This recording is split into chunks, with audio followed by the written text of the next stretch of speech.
Okay, magandang araw po sa ating lahat at panibagong vlogs at panibagong update na naman ang ating gagawin. Heto na nga guys, napapansin natin sa mga balita ngayon, no? Nakikita natin from different mainstream media at sa mga social media na busy na po ang mga kalaban ni VP Sara patungkol po sa impeachment ngayon. Merong iba natataranta sila na hindi matuloy ang impeachment trial.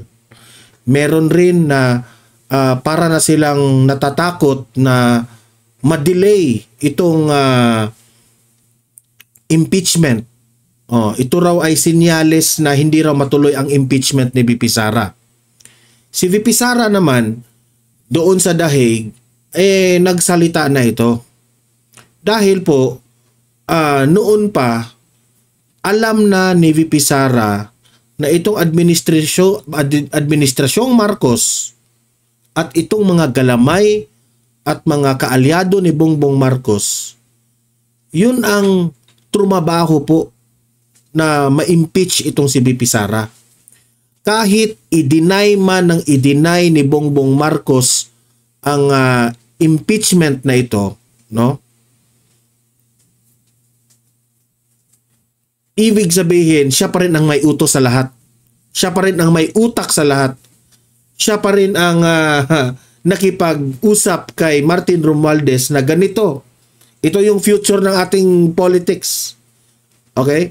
Because of the end of the day, magbe-benefit po itong si Martin Romualdez kapag ma-impeach si VP Sara. Alam niyo ba kung bakit? Kasi nangangarap ding tumakbong presidente. Ngayon, ito na yung laman ng balita ngayong June, no? Itong month of June. Expect kayong lahat na sisingilin at sisingilin nila ang impeachment ni VP Sara. Tapos hihingi yan sila na yung rating ni Bongbong Marcos maging maganda. Paano kayo hihingi ng magandang rating ni Bongbong Marcos? Ikaw, Bongbong Marcos, sabi mo, the people have spoken. Kaya nga, nag-courtesy resignation ka sa mga gabinete mo kasi galit na ang taong bayan sa away politika, kailangan mo nang magtrabaho, di ba? Pero bakit hindi mo sitahin itong mga kaalyado mo? Especially dyan sa House of Representatives. Yan ang pinakaunang dahilan, Bongbong Marcos, na bumabagsak ang rating mo dahil dito sa mga madaldal na mga House of Representatives na mga kaalyado, yung mga tuwadcom at mga tricom na yan. Hanggang ngayon, wala silang ibang ginagawa. Instead na magtrabaho sila, nakatutok sila sa impeachment ni VP Sara. Buti pa itong mga senador. Ang mga senador, talagang tutok na tutok sila sa mga priority bills na dapat patakbuhin ngayong 2025. Kaya nga, ini-ignore nila yung impeachment trial ni VP Sara Parang sabihin ng mga senado na wala naman tayong makukuha dyan. Hindi naman uunlad ang bansa natin kung ma-impeach yan si VP Sara. At alam ng mga taga-senado, alam ng mga taga-senado kung gaano kalakas ang epekto ni VP Sara sa taong bayan. Kaya itong House of Representatives, wala na sila magagawa Naliligo na sila sa bashing, naliligo na sila, kinakantsawan na sila ng mga tao, isinusuka na sila ng tao. Kaya the only chance and the only way na maging mabuti pa ang kanilang future political career ay gusto nilang pabagsakin si VP Sara. Naligo na sila. Galit na sa kanila ang taong bayan Ito lang yung sasabihin ko. Kapag si VP Sara nandito sa Pilipinas at buhay na buhay pa, you will never get the presidency, Martin Romualdez. You will nanganganib na nga yung mga tuwadcom at mga tricom, nanganganib na nga yung political career ninyo. There will be a big tendency na hindi na kayo mananalo this coming 2028 election. O heto, si VP Sara naniniwala na hindi patas yung impeachment niya sa House of Representatives. Minamadali ang proseso ng impeachment. Mamaya ipapakita ko man ito. 'Di ba? Tapos itong mga political persecution, obvious naman na political persecution eh. Itong ginawa nyo kay Duterte, ni VP Sara, sina Roque, sina Kibuloy, plano nila ito eh. Ito yung mga pundasyon sa grupo ni Duterte eh. Kaya nga, usap-usapan na isusunod si Bato raw at si Bongo. Imagine that one. Hindi man kayo lumaban ng patas. Tapos, madidismaya kayo. Kayong mga taga House of Representatives, madidismaya kayo sa delay. Dahil i-delay. Natataranta lang kayo. Sobra na kayong praning ngayon. Mamaya ipapakita ko yan eh. Oh. Tapos itong si Senator Laila de Lima, ipapakita ko rin sa inyo itong video na ito. Na si Laila de Lima rin, nagpanic na rin si Laila de Lima. Kasi, dahil raw sa mga ganitong pangyayari na parang priority bills, ni Chis Escudero, bla bla bla, naniniwala itong si de Lima na ibasura ito sa Senado.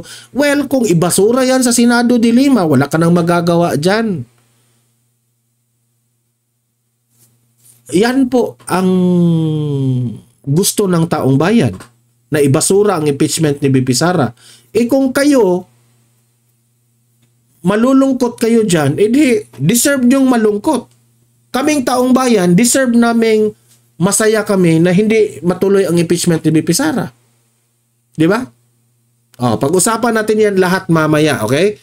At ito rin, i-update ko kayo sa nangyari po ni General Nicolas Torre III.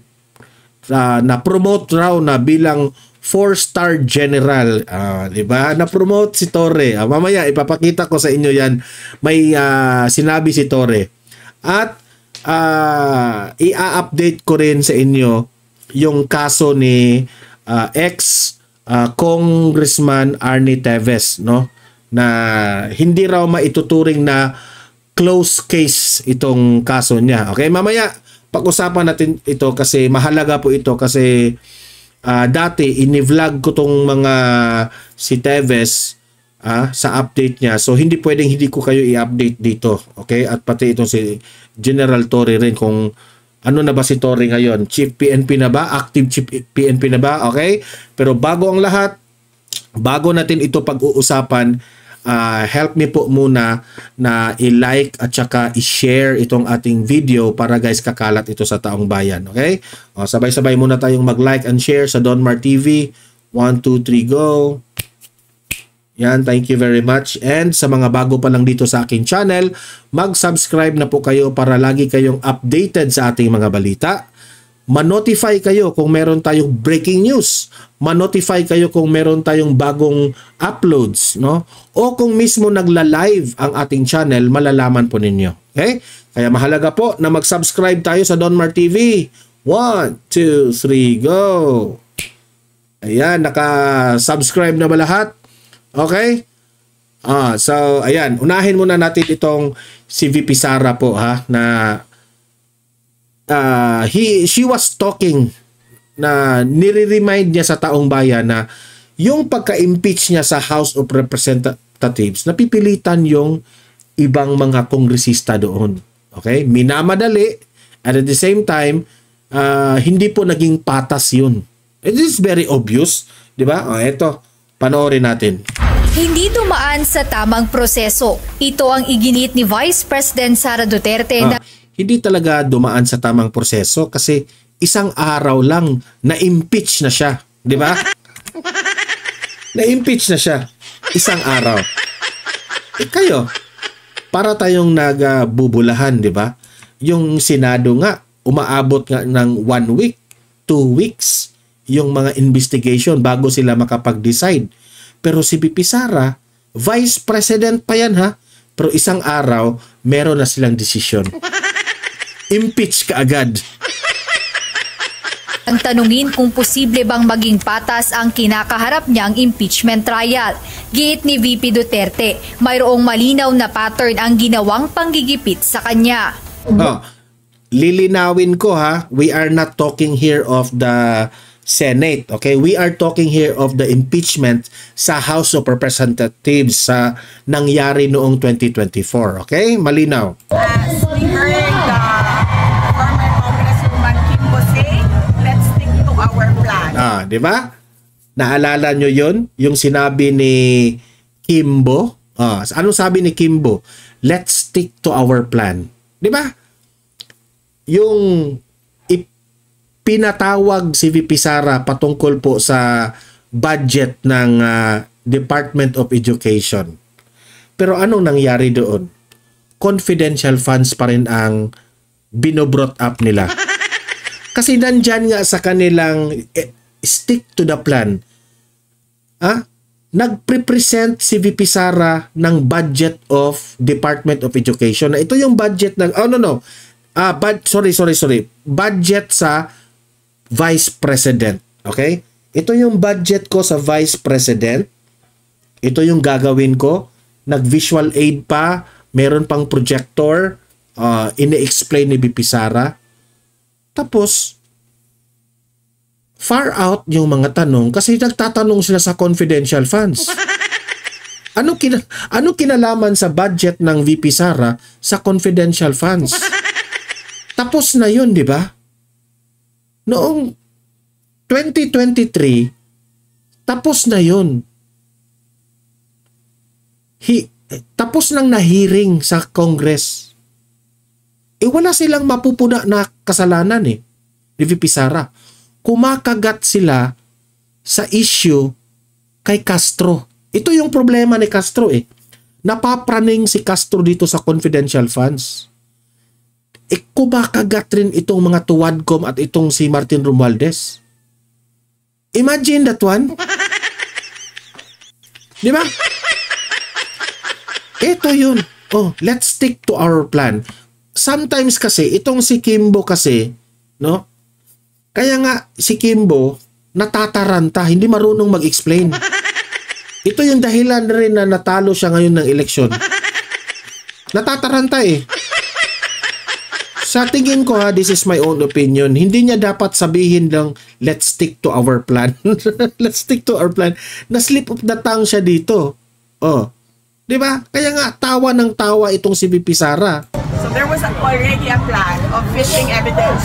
There was already a plan of fishing evidence. Ano ba yung fishing evidence?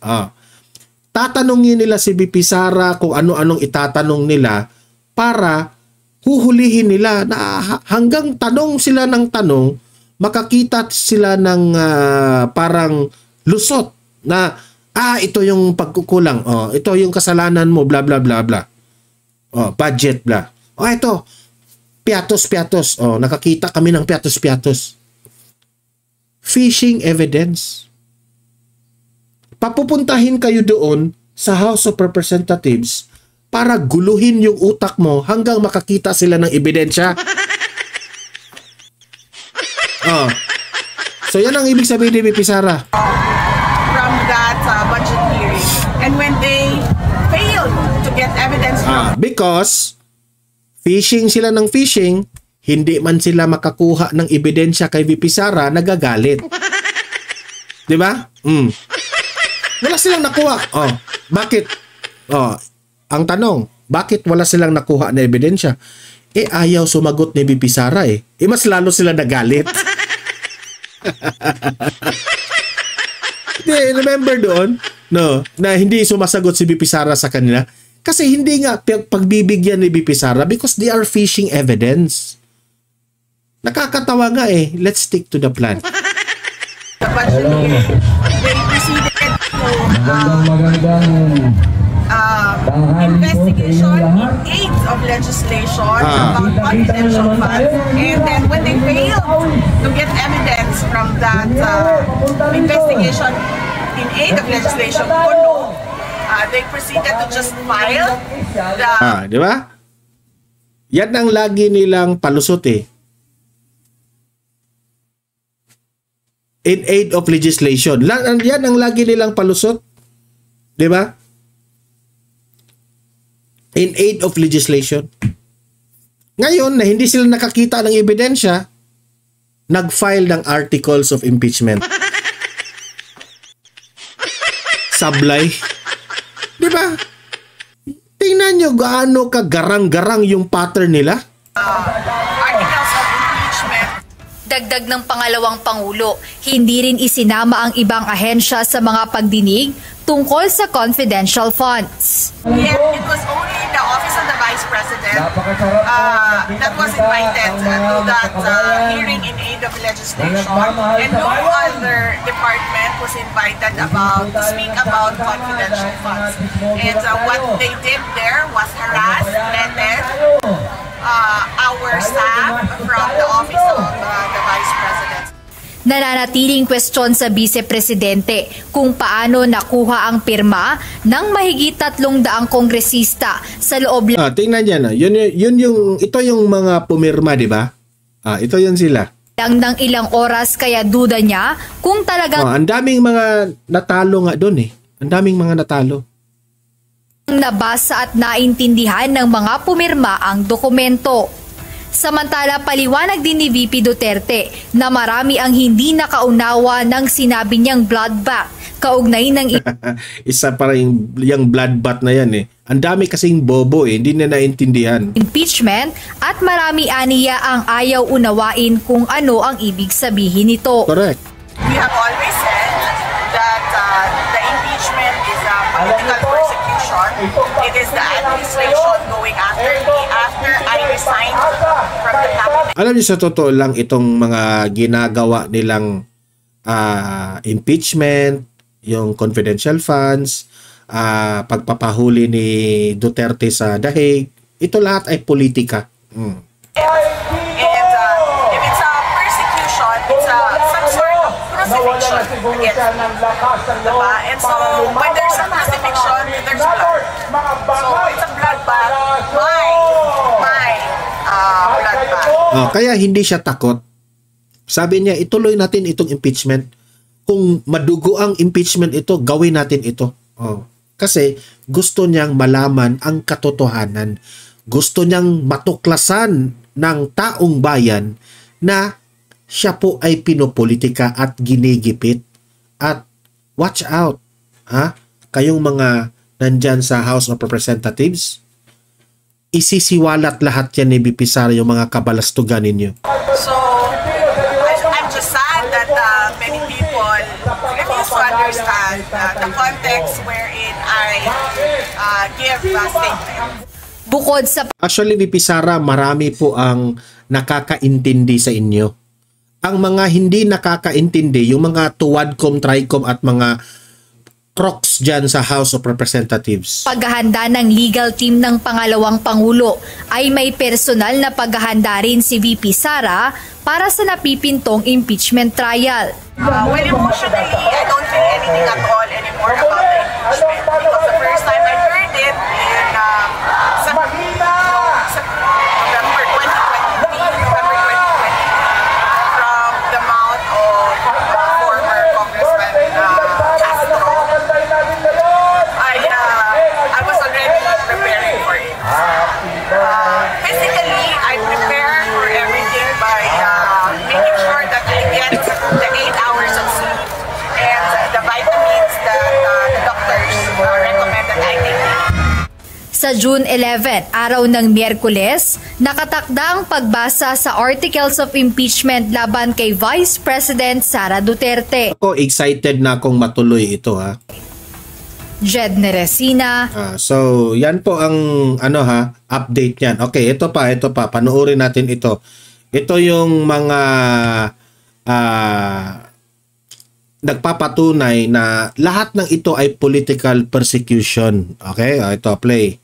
Patuloy ang paghahanda ng legal team ni Vice President Sara Duterte para sa nalalapit na impeachment trial ng pangalawang Pangulo. Muling iginit nito na minamadali at hindi dumaan sa tamang proseso ang kaso. May pattern umano ng panggigipit at hindi patas na isinasagawa ang mga pagdinig ukol sa confidential funds. Binatikos din ni BP Duterte ang mabilis na pagpirma ng mahigit sa 300 kongresista na duda niyang nabasa at naintindihan ang dokumento. Tinawag niyang bloodbath. Ang impeachment na ayon sa kanya ay simbolo ng personal na pag-uusig matapos siyang magbitiw sa gabinete. We have always said that the impeachment is a political persecution. It is the administration going after me. It is the administration going after me. Imagine kaalyado niya dati itong si BBM. Uniteam sila. Tingnan nyo kung gaano sila katraidor Ngayon, gusto nilang pabagsakin si BP Sara. Kasi ayaw nila na ito yung susunod na presidente. Kasi nga, atat na nga yung isa dyan Yung si Tamba dyan I resigned from the cabinet. And if it's a persecution, it's some sort of crucifixion against me. Diba? And so, when there's a crucifixion, there's Totoo lang, si BP Sara is galit na galit talaga siya dito sa Administrasyong Marcos. So, it's a bloodbath. Why? Yan ang sinabi niya kanina, di ba? Eto. Impeachment trial ni VP Sara, inaasahan pa rin na mauumpisahan sa 23. Kasi po, sobra na silang nagpanic ang House of Representatives. Dismayado sila dito sa impeachment sa magiging delay. Eto, panoorin natin. Naalaman ng mahigit isang linggo ang presentation ng Articles of Impeachment sa Senado laban kay Vice President Sara Duterte, umaasa pa rin ang isang miyembro ng House Prosecution Panel na mag-uumpisa pa rin sa July 30 ang paglilitis. Iniurong ni Senate President Francis Escudero ang schedule mula June 2 sa June 11 upang maipasa ang mga nakabinbin pang prioridad na panukalang batas. Kahit scheduling napapraning sila dyan. Schedule pa lang yung paiba-iba ng schedule, iniba lang yung schedule pero napraning sila. Ayon kay House Deputy Majority Leader, Iloilo 3rd District Representative Lawrence Defensor, hindi na makabubuti sa demokrasya kung Hindi na raw nakakabuti sa demokrasya. Anong klaseng? Ay, nako. Nakakatawa, di ba? Nadi-delay lang. Meron lang delay. Delay. Hindi na raw yung demokrasya. Hindi raw nako. Ay. Anong klase? Saan ba yung mga utak nyo? Na-delay lang yung yung trial. Wala na raw demokrasya.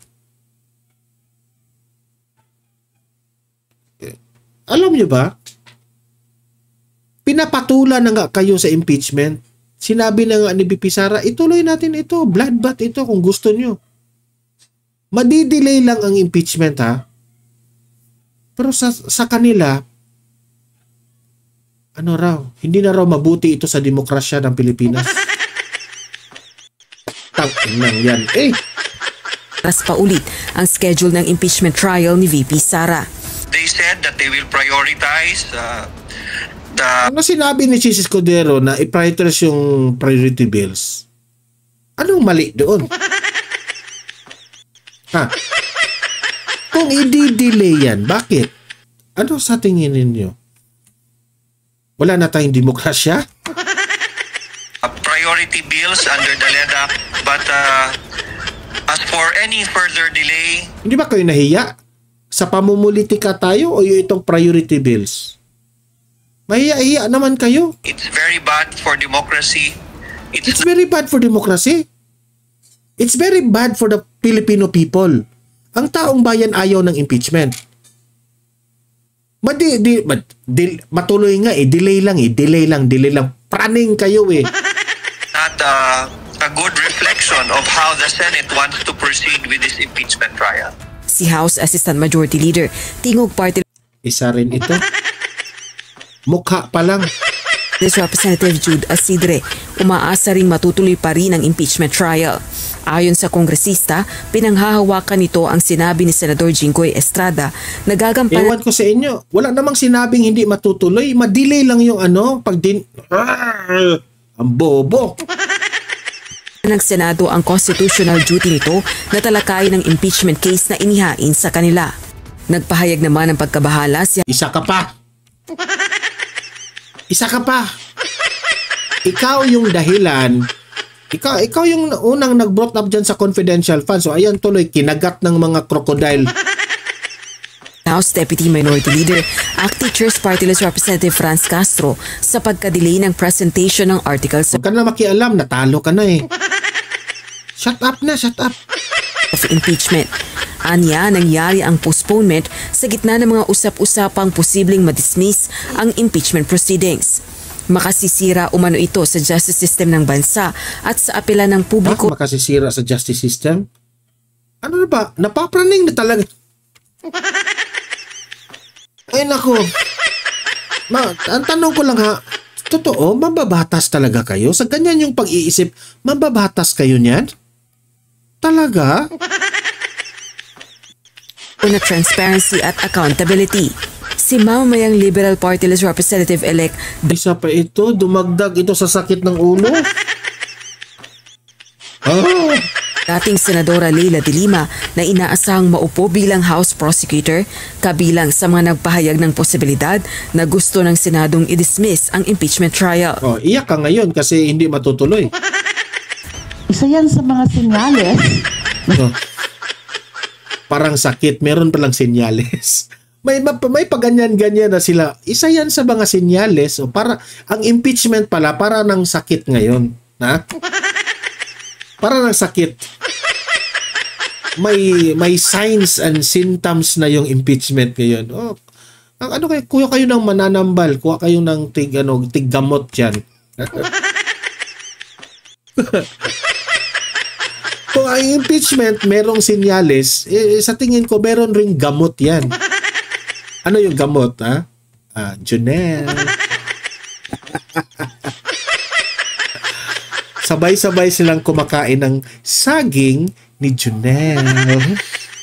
Joke lang yan. Sa tingin ko, may nangyayari. Sa tingin ko, meron na ganyang usapin. May senyales nga eh. May saging. Kino-consider na nila yan to kill the impeachment trial. O di mas mabuti, walang perang magasta. Samantalang si VP Sara naman, ipinauubaya na sa legal team ang kahihinatnan ng impeachment case laban sa kanya. At this point, sir, I really do not know if the impeachment trial will push through. But I told the Si VP Sara, gustong matuloy yung impeachment, di ba? Yung Senado naman, hindi na natin ituloy. Yung House of Representatives naman, bakit hindi matuloy? defense team that they should prepare for whatever eventuality. And leave it up to the Senate to decide on the articles of impeachment. Correct. We do not know what will happen. What is important is that the legal defense team is prepared. Correct. Wala pang pahayag si Senate President Escudero kaugnay ng mga concern sa pag-urong ng schedule ng presentation ng articles of impeachment. Rosa Licoz, UNTV News and Rescue. Ay nako. Ito pa. Lubos-lubusin na natin itong mga napapraning. Sa kabila ng pagpapaliban sa presentation ng articles of impeachment sa June 11, umaasa si Representative Lawrence Defensor na matutuloy pa rin sa July 30 ang paglilitis kay Vice President Sara Duterte. Binatikos ng mambabatas ang posibleng karagdagang delay na anyay masama para sa demokrasya. Nababahala rin si dating Senadora Leila de Lima at yan na, pareha lang yung balita na. Ito talaga yung laman ng balita lahat. Ayun na din, wag na natin yan panoorin ha. Kasi yan Yung isa, napapraning kasi nadidelay. Yung isa naman, napapraning kasi sa tingin niya, sinyalis na raw na hindi matuloy. Ay, nako. Ito, punta tayo dito. Ano ang update ni Torre? Ano na ba si Torre? Ano ba? Bishop na? Torre, yung chess ba? Chess. Torre. May pun, di ba? May kabayo, may Torre, may bishop, may queen, may king. Na-promote na raw. May 4-star na si General Torre. Congratulations, Torre! Congratulations! Torre, in behalf of the Duterte supporters, congratulations. Ikaw ang pinaka-hate ng tao ngayon sa bansang ito.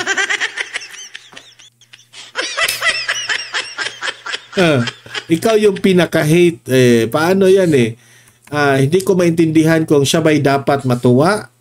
Pero alam ko ang taong bayan, nung nalaman nilang si Torre na ang Chief PNP, galit na galit.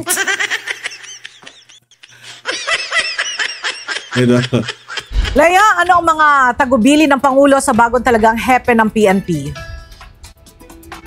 Magandang tanghali sa iyo, Ella. 3 ang prioridad nitong bagong upong PNP chief na si Police General Nicolas Torre III para pamunuan ang pambansang pulisya. Una ay ang pagsunod sa direktiba ng Pangulo para sa kaligtasan ng publiko. Di ba? Direktiba ng Pangulo. Nandyan si Chief PNP para sa Pangulo. Hindi para sa taong bayan. Naging Chief PNP siya para sumunod sa utos ng Pangulo. Okay man yun, di ba? Okay yun. Pero, alam mo, Torre, unahin mo yung taong bayan. Huwag yung Pangulo natin na bangag. At ipagpapatuloy daw nito ang 3-minute response time at ang madaming presensya ng pulis sa mga lansangan. Pangalawa ay ang unity at moral ng mga pulis, kasama ang disiplina at... ang sunod dyan, si Fajardo na ang sunod na Chief PNP. Paggalang sa bawat isa. Pangatlo, Ella, ay ang accountability at reform sa organisasyon, kung saan ipagpapatuloy nito ang mga reforma. Tuwag-tuwa si Torre. Palakpakan. Torre. Pinatupad si dating PNP Chief Police General. Tuwa si Torre. Gumaganon si Torre. Ay, Torre Paris Overload. Robel Francisco Marbil at ang tuloy-tuloy na training ng mga...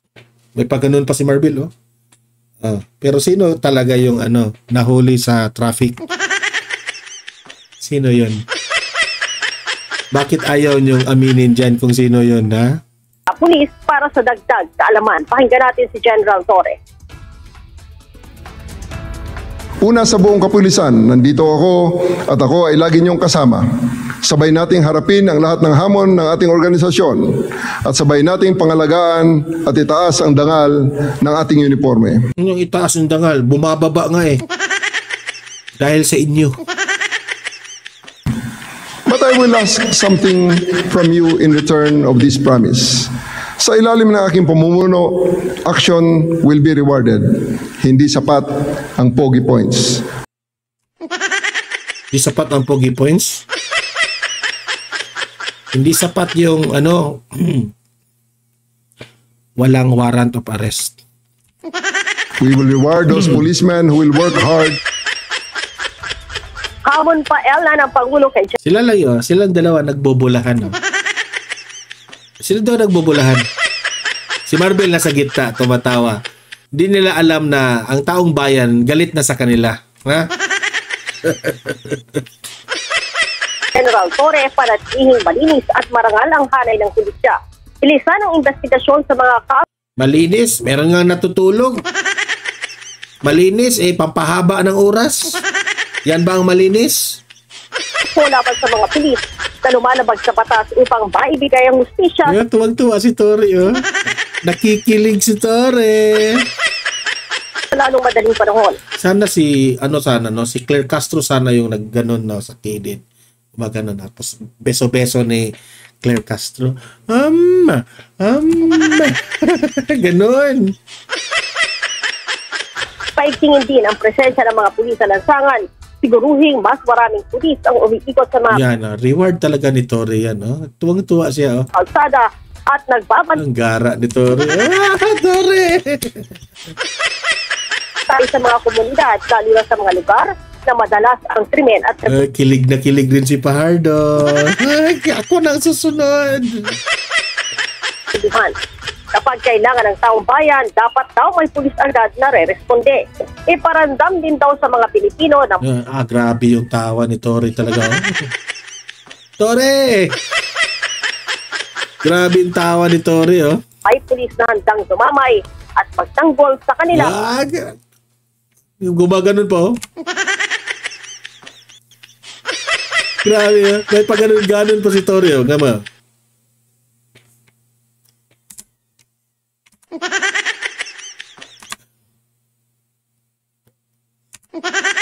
May paganon pa, Tingnan nyo. Din daw sa mga Pilipino na may pulis na handang sumamay at magtanggol sa kanila sa lahat ng oras. Continue to engage with communities and partner with local... Isa rin ito. Continue. Akala mo naman, nasa puso, nagbabasa. Nagbabasa lang. Governments and stakeholders. Strengthen your cooperation with all the other agencies. And above all, center every initiative on the needs, the rights, and the welfare of each Filipino. Let your badge be your daily pledge, not to command, but to serve with integrity. Let every decision uphold the law, and let every gesture reflect the quiet dignity of true public service.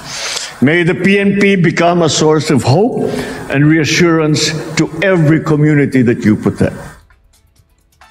Ella, katulong ang Wala ko naintindihan. ideya, ituloy daw ang laban sa illegal na droga. Papanugutin, hindi na Patuloy yung paglaban ng illegal na droga? Sure na ba yun? ang mga malalaking drug syndicates, kundi maging ang mga small-time drug offenders. At bilang mga alagad ng batas, inaasahan daw ng Pangulo ang buong... Kung ito talaga sila ang mananatili sa pamumuno natin, kawawa talaga ang bayan nito. Kawawa talaga tayo. Tumataas yung krimen.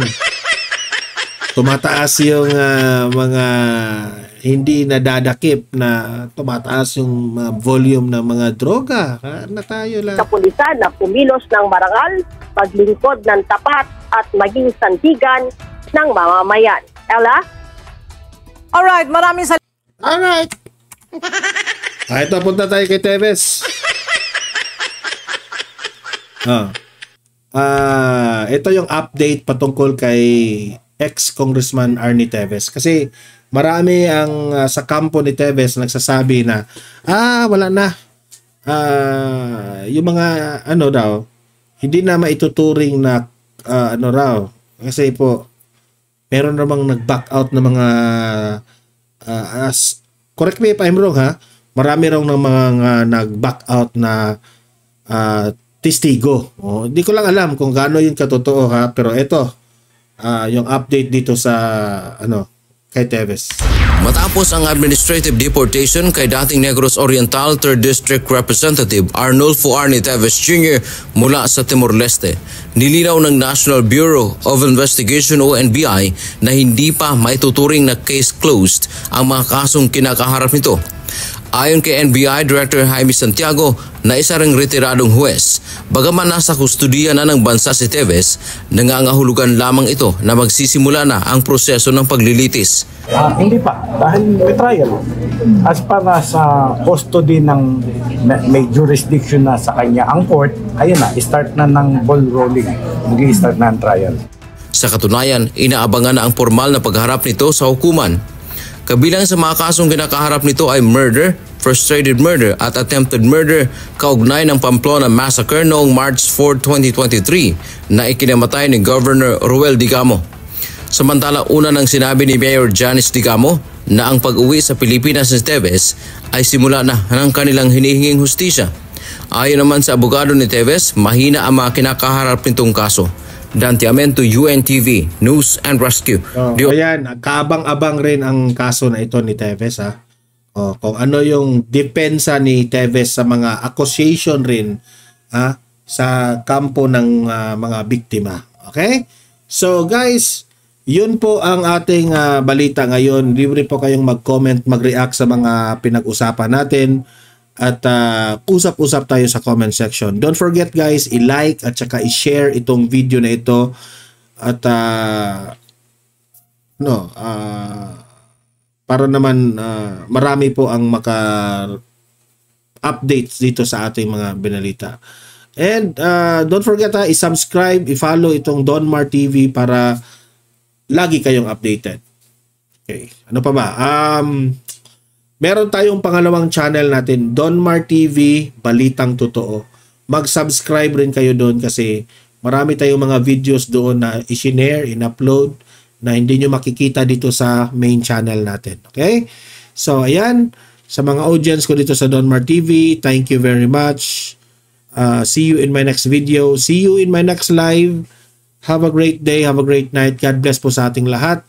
Mabuhay ang Pilipinas and God save the Philippines. Bye-bye.